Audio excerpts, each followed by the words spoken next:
Yes. What's up? What's up? You know what it is. This your boy SARIKI.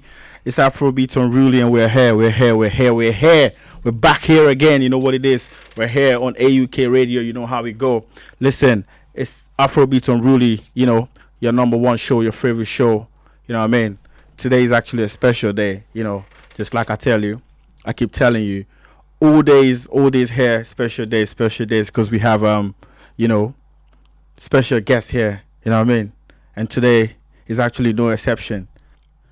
And his name is Sency Miller. Sency Miller is actually, a Ghanaian born Afrobeat artist, currently living. I think he's been living, quite a while here in London, in the UK. And ladies and gentlemen, I introduce to you Sency Miller. What's up, my brother? Come on. Give me that. Come on, man. What you saying, man? What you saying? Yeah, I'm glad to be here, man. Are you sure? Yeah, thanks for this opportunity. Listen, it's family, man. Yeah, I've been looking forward to this for a long time now. Bro, it's family. It's family. And I told you, man, anything to help Afrobeat, anything to help good music, Africa. We're here, you know. You're one of the gatekeepers, I always say that. We're trying, man. We're trying. This is a new thing that's vibing now. Like Afrobeat is taking over. And then for those who are able to help, propagate the whole story, the whole program, the whole system of Afrobeat to the world and letting people understand how great this whole genre is. That's what we're looking for. And yes, as an no artist, doubt. I'm so privileged to be on this platform. Listen, no doubt. And me too, I'm really happy, and it's a privilege to have you Shout out here. to everyone tuning in. This Afrobeat Unruly. AUK. Bro, before we start, shout out to your boys. I you know what, Yeah. London is in the building, you know what I'm saying? Bruh. Shouts to Bright, shouts to B Muller, shouts to Dark, shouts to where should I start? Cosmo, man. Shout out to Cosmo, shouts to Cardo, shouts to Lee, shouts to Osho, the baddest, shouts to all the people I'm working with on my project, shouts to all the producers, the engineers, shouts to Sam Snare, shouts to so many people. Whenever you hear anything that I'm doing, any song that I'm working on, there's numerous of people. Gustavo, these are talented people working on different sounds and melodies and lyrics, and we're coming back and forth.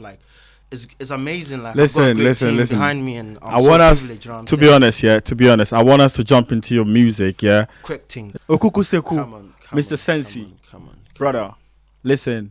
Tell me the origin of Okuku Seku. So the phrase Okuku Seku in my language, my native language, that's Twi. Twi, yeah. Is it Ashanti? So basically, Twi is a generic. It's a sub, I get it. So we have Fanti and then Ashanti. Yeah. They are all Twi. We Yeah. have Ekwapim, that's also Twi. We All have right. Ekwapim Twi and all that. But I come from the Fanti part of it. All right. So basically, Okuku Seku is a statement that says, beware of the next man. Oh, of the pagan them. Of the pagan them. I see. Beware of the evil man them. Yeah, the evil eye. Beware of those who don't have the good will as you. Good heart, when you live in a life where you're trying to be the best that you can be, you're plagued with all these sort of people who are trying to pull you down. No, hang on. You're speaking as if you've got experience. What happened to you? So,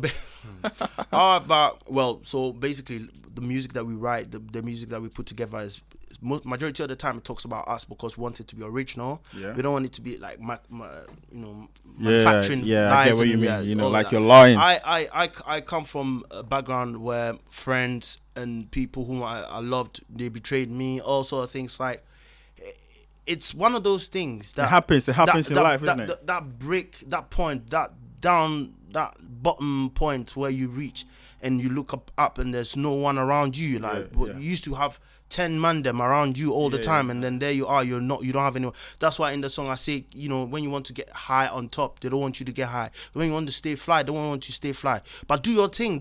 Because God has given you the will, the ability to overcome all your fears. Use all these things that's stopping you from being great to be the best version of you. Yeah, but listen, man, I want to ask you this. Tell me your beginning. How did you get into music? First of all, how was your how was your upbringing? Oh, you're taking me back, fam. Yeah, man. I want to go back. Listen, Afrobeatz Unruly. This is what we do. You know, we go in depth. You get what I mean? Let's go. I was brought up in sort of Christian background.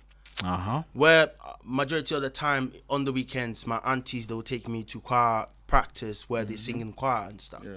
And right from the beginning, I was hit with all these melodies where these choirs would be singing at high pitches and different sort of frequencies. And I couldn't understand it, but I fell in love with it right from the beginning. And I didn't know that music was part of me until I was a whole man. Like later on in life, that's when I realized that. So did you have an easy upbringing, or it was tough? No. It was tough. Like my dad died when I was 5. Sorry, man. My condolences. Come on, it's fine. This is a long time ago. No, my dad died also when I was 4.5. So no way. I'm telling you. You're my brother listen. You know, I know how it feels. I know how it feels. So your mom becomes you, everything. Yeah. When you go, like, my story is different. And my mom, shouts to my mom. She's still mommy. Strong. I love her to death. Mom had to do what she had to do. She had to travel to the UK when I was 9. You know, we're left in the hands of our grandparents and other family members who were, you know, willing to help sort of bring us up and not let us get, you know, down in the loop and think there's no hope for us. But I have 2 siblings, you know, my sister and my brother, and we grew up, you know, not together, sort of apart, trying different traditions, trying different, you know, upbringings, doctrines and all of that. And then basically that is how I sort of become the man I am now. So how did you enter into music, bro? Yeah, so basically, I had friends who were already doing music. Okay. And these friends of mine, well, they're still doing music. They're great people. Any now. name? Do I even have to go there? Anyway, so bro, come on, man. You're here on Afrobeatz Unruly. You have to go there. This is the thing. So there's a whole thing about how I started music and all that, but it's part of my story, and I don't want to hide it. You know, your story. Want people to know how it all started. So basically, back then in 2015, 2016, I used to live in a part of Accra called La Paz. La Paz. And La Paz, Risk Course. Shouts to all my man them in La Paz. Shouts to all the people in Nyameche. Shouts to Dansuman. All them boys, DC boys. What up? We're in the building. Yeah. You know, man them like MDK MEDIKAL. Shouts to MEDIKAL. Shouts to Flo Deli. Are you talking about the MEDIKAL we know? Yeah. Are you talking about? No, listen. Yeah. In Ghana, if you say MEDIKAL, you're speaking about the guy who sung, you know, Too Risky. You know what I mean? You know, you're talking about AMG MEDIKAL. Yeah, man. You started with him. Yeah, man. Oh, man. Yeah, what's up, man? Yeah. I hope you guys are still cool now. Well, it's all love, man. It's all love. Bro. We all doing our thing. Like, we all have our own directions. We all have our own love. We all started from a point. Well, my man Flo Deli, who is or used to be his manager. I don't know the story now because I heard something like they're not even talking anymore. I think he used to be his manager. Yeah.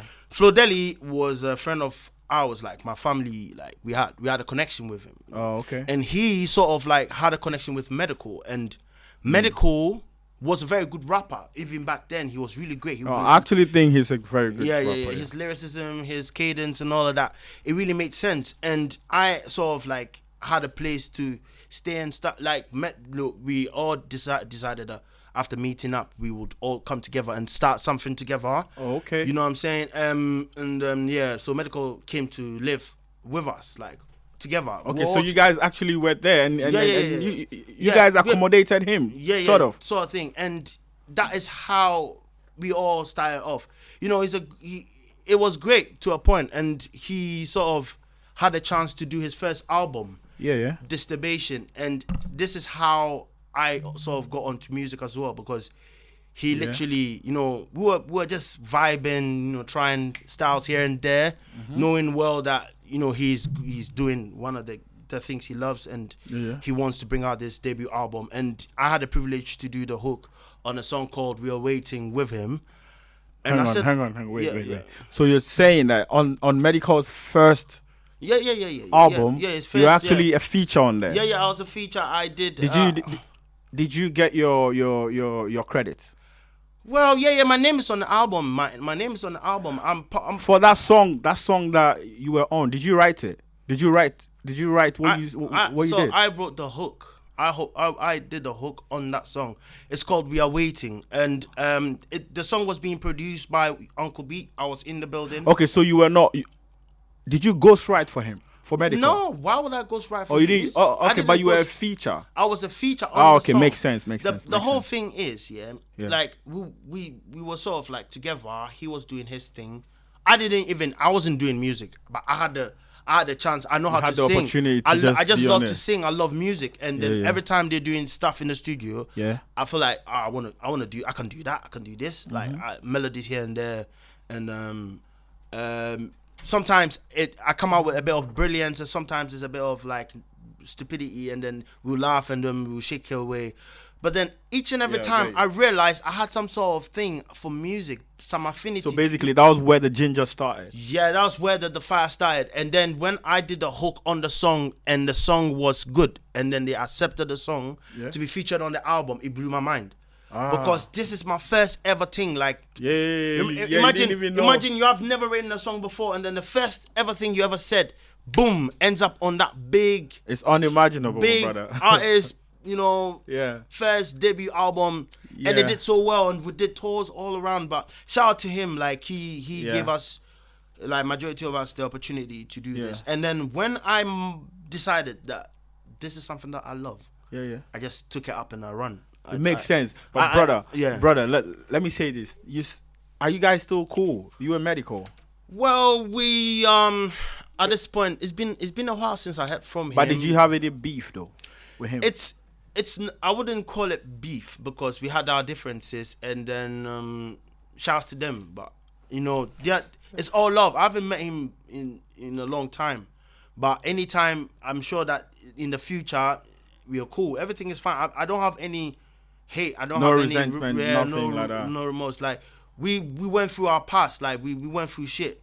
I want to put these things behind me, and I don't want it to be part of like my whole journey towards being who I want to be. No, it makes sense because when it comes to being the artist that I am, I'm never gonna forget about him being, a major role in what. Shout outs to Medical. Shout outs to Medical. Listen, Flo, my people, you're still here. You're still here on Afrobeatz, Unruly. It's your boy SARIKI, and I'm here with a special guest. And his name is Sency. Let's go for some music, and we're coming back soon. Oh my God, London to Dubai. Let's go. Did you hear that? Yeah. Trust me, man. That's my guy's song. Sency Miller. He's still here, brother. Come on. Explain this. Explain London to Dubai. London to. It's been 2-3 years now. It's still hard, bro. It's still hard, bro. So shouts to DJ Harm. He was the one who produced the beat. Shouts, Mr. Producer. We love you. So basically, I think it was during the pandemic. Yeah. I had the beat. I had the beat. When the moment I had the beat, I had the vibe. I knew this was a vibe. Like there is a thing about writing songs, and the moment you hear a beat, and when it connects with when it hits you feel no easy. pain. It's not that difficult to think. Yeah, exactly. So I came up with the idea. Shout out to my manager Kelvin. Bills. We just said, you know what, let's do this. Let's go to the studio. We went to Roy. Shouts to Roy. He recorded the song quickly, and then we came up with the idea. So basically, London, Dubai. I remember traveling to Dubai and then thinking like, this is a vibe that if you and the man them could go to Dubai on a mad thing, the bad things all there, like, everything the summer is always summer. Everything is live, isn't it? You know what I'm saying? And I felt like, I can just connect the dots. Like it's a sort of journey from London, and then we went to Dubai, and we went to chill, came back. Listen, my brother.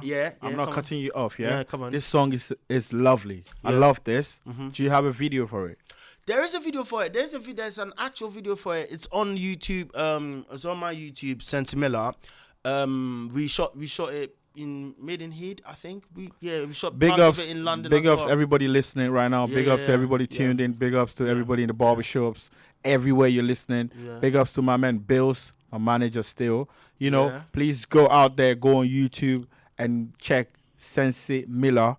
London man. to Dubai. Yeah, man. Trust Yeah, me, man. this song Yeah, is man. fire. Yeah, Bro, man. tell me, what do you think about people going back home now? They're going to Ghana. A lot of like the whole diaspora is talking about Ghana. What do you think about that? Family, the whole thing about going back home is not just the whole vibe, oh, we're just going to chill. Like, home is not a place, it's a feeling. So it means that majority of the time people are actually going to catch a vibe, a feeling that they feel that they don't get anywhere, but That's it's missing. only in Ghana. That is only in Ghana. And okay. it is actually true, because even when you look at wildlife, at some particular time, they all move to a particular place where they feel like they're comfortable. Yeah. You know, and it also resonates in us as humans and as people. And you could tell, like 2-3 years ago, I think they were talking about going back home sort of thing, where all the Americans, they said Accra was the new Dubai, and the vibe was crazy. And I want to go back home. Like very soon, I'm meant to go back home. I think this year I'm supposed to go to Ghana. Yeah, I'm trying to put things together and then see how we can do that. But it's a big thing. I feel like it's a great feeling that people get, and then the ability to have a great time and not worry about work and all everything, the social economic problems. So would you say that music is especially Afrobeat is one of the drivers of, you know, sending sending people back home? Absolutely. When you hear big festivals like what's it called? The ones they do in Accra. There's a lot of them. Afrochella, you know. Big ups, Mr. Kenny. Kenny, Japan. These sort of thing, like when they invite all these big artists, Afro Nation, like some people like Burna Boy, Meek Mill. Meek Mill was the last. Yeah, all of them. When I watch them, you can tell that it's one of those things. Like, it's a one-off thing for the whole year, where you can get people to actually vibe to their favorite songs and their favorite artists on a big stage. And it happens to be in Accra, Ghana, and that is one of the things that will let someone come all the way from America to say, you know, I'm gonna go see my favorite artist in back home. You know what I'm saying? So honestly, you're right, because looking at it, it looks like the reason why Afrobeat is even, you know, piercing and breaking boundaries here in the diaspora is because of that. You understand? So now people get to see Africa in a different way. Absolutely. They get to see Africa, you know, in a vibey, you know, happiness, because our music, majority of our music is all about happiness and everything. Yeah. But let's talk about this, since we're talking about Afrobeat. Yeah. Do we actually know how Afrobeat came up? Do we know tell us the origins about Afrobeat? So basically, I know there is this whole propaganda about Nigerians being the originators of the whole genre and stuff like that. But there have been time, like back in the 60s and the 40s, where we had high life. Yeah. And then it developed into hip life. Yeah. And high life was a big thing back in the day, and it was great because even back then, even the head of states, they loved it, and it was a big thing it was a big part of the culture where majority of them would always love it, but they only had it in Africa. So when they come back home, they call it the Afro thing, the Afro vibe. Yeah. But it wasn't it was non-existent. Okay, it wasn't Afrobeat back then. No, but it was high life. Yeah. And then since the change in, you know, the transition into hip life, where it was a bit hippie, it was a bit, you know, like hip life is actually a mixture of hip hop and high life. High life. Yeah. And then when you sit down, you realize it's just slowing down the whole vibe. Yeah. Instead of making it very hippie and quick and hip hop style, when you slow it down and then you just repeat the vibe. Yeah. No, actually, it becomes that. Yeah, no, it's true. Whatever you're saying is true. I genuinely feel like when it comes to we Africans, I mean Ghanaians, you know, Nigerians and everything. We know where we know where it comes from. Origins, it's actually a problem out here in the diaspora where people feel like, oh, Afrobeat is a Nigerian thing, or Fela brought Afrobeat. Fela, we respect Fela. I love Fela, because Fela came with the whole Afrobeat thing, and then he also went his own lane. But the instrument and the background of whatever he was doing came from Ghana. It came from Ghana, and Ghana and Nigeria. Basically, we are like brothers. You get what I mean? So anything that pops in Nigeria will pop. Sort of thing. Bro, let me ask you this. Come on. Who's your? Okay, let me ask you. Davido or Burna Boy? You're putting me on the spot, man. Davido or Burna Boy? Shouts to both of them, man. Like, shout out, OBO. See, music is such a great thing. Yeah, like you can't really. Everyone is on a journey basically, and everyone's path is different. But I remember back in 2015 in Ghana, I was out with my friends and we're listening to Burna Boy, and he had the song "Don Gordon" out, and it blew my mind so much. And I said I remember, shout out to Stunner. He's in Germany now. He's also doing music. And I said to Stunner, I will never forget that day. I remember it like broad daylight. I said to him, look, Burna is going to be one of the biggest artists to come out from Africa. Yeah. So basically, are you trying to say you're taking Burna over Davido? I just don't want to be... No, it's got to be Burna. It's got to be Burna.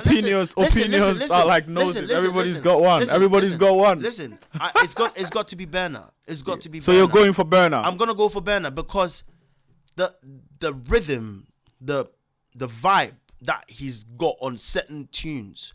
Some tunes will live forever. Davido has got songs that will live till the end of time. Don't get me wrong. If all these songs, they are great songs. Yeah.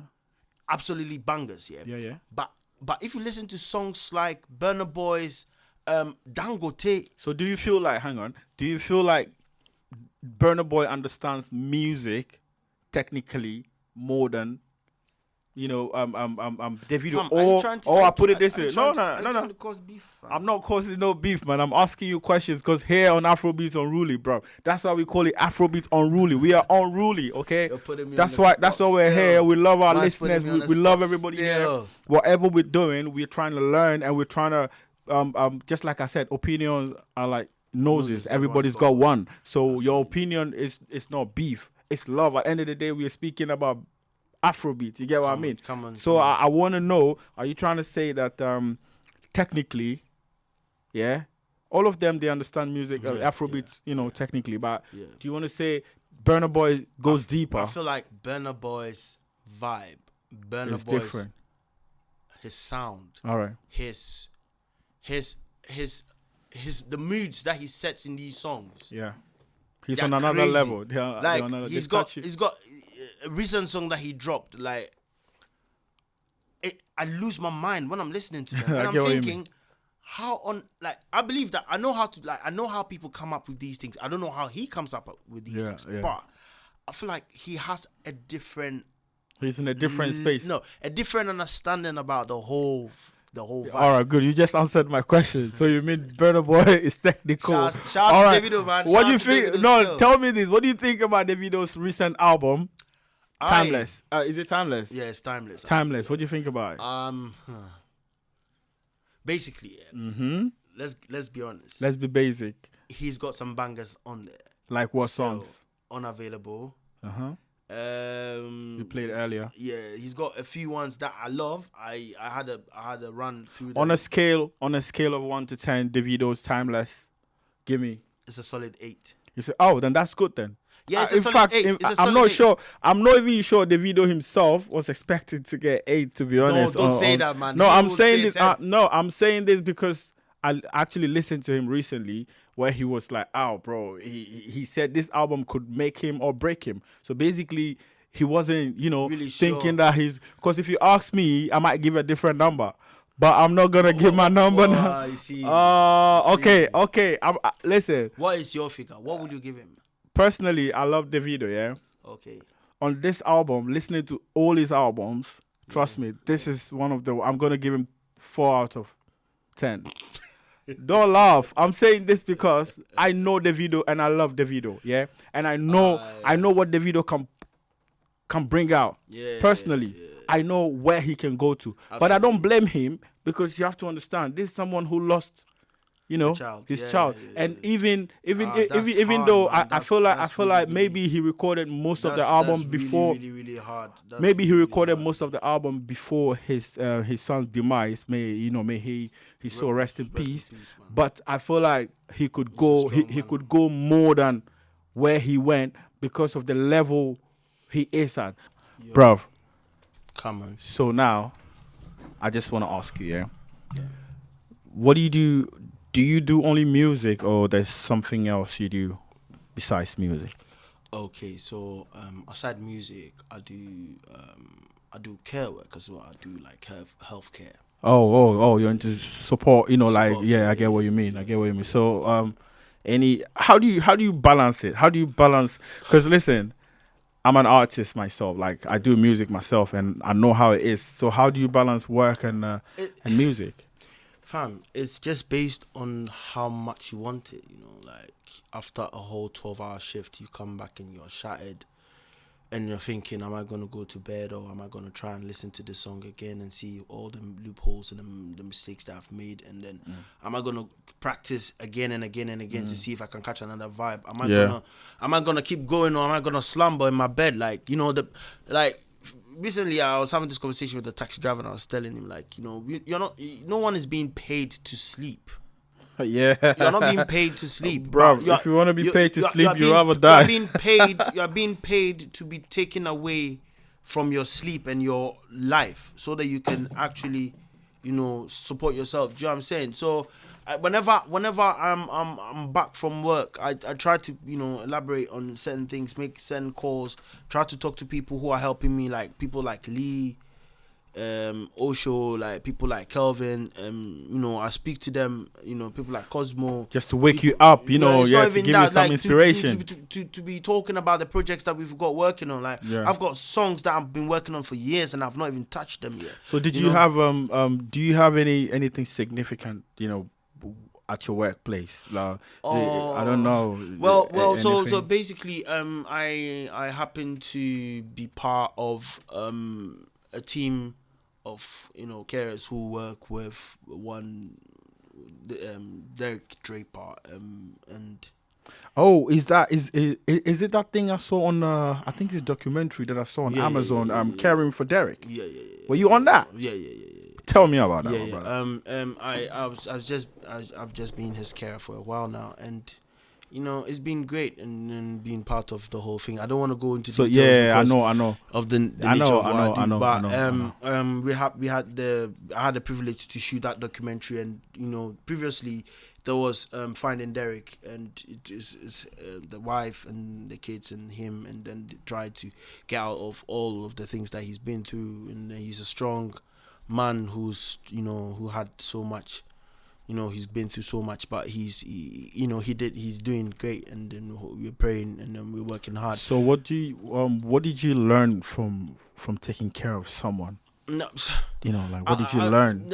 There is a great part of life where one has to be devoted to doing good to another person, to caring for someone. I had the privilege to be doing this for my granddad. May he rest in peace. Yeah. When he was sick and I was in uni, I had to have the time to come and take care of him. Okay. Sometimes. So that he can also, we love to talk. I grew up, he raised me majority of the time. Yeah, I get what you mean. And watching him go through all the things that he went through, and then knowing well that this is my family, and then I love him to death, and I had the strength and the ability to take care of him. It was a great opportunity. And then when I realized that you can actually do it professionally, it was easier for me to, because you already have the love. I feel like it's not even up to that, but I feel like everyone is obliged to be there for another person. Yeah. Like, the change that we're looking for in this world, we have to be the change that we're looking for. Makes sense. And then we have to be able to hold the hand of the person, stand firm, and have the ability to give so much. I get you. Putting yourself, although not putting yourself first, but also trying to do so much for one person, and knowing well that there's reward. Yeah, there's reward. And also, tell me, what were you doing with Averex, man? Averex. So What were you doing with shouts to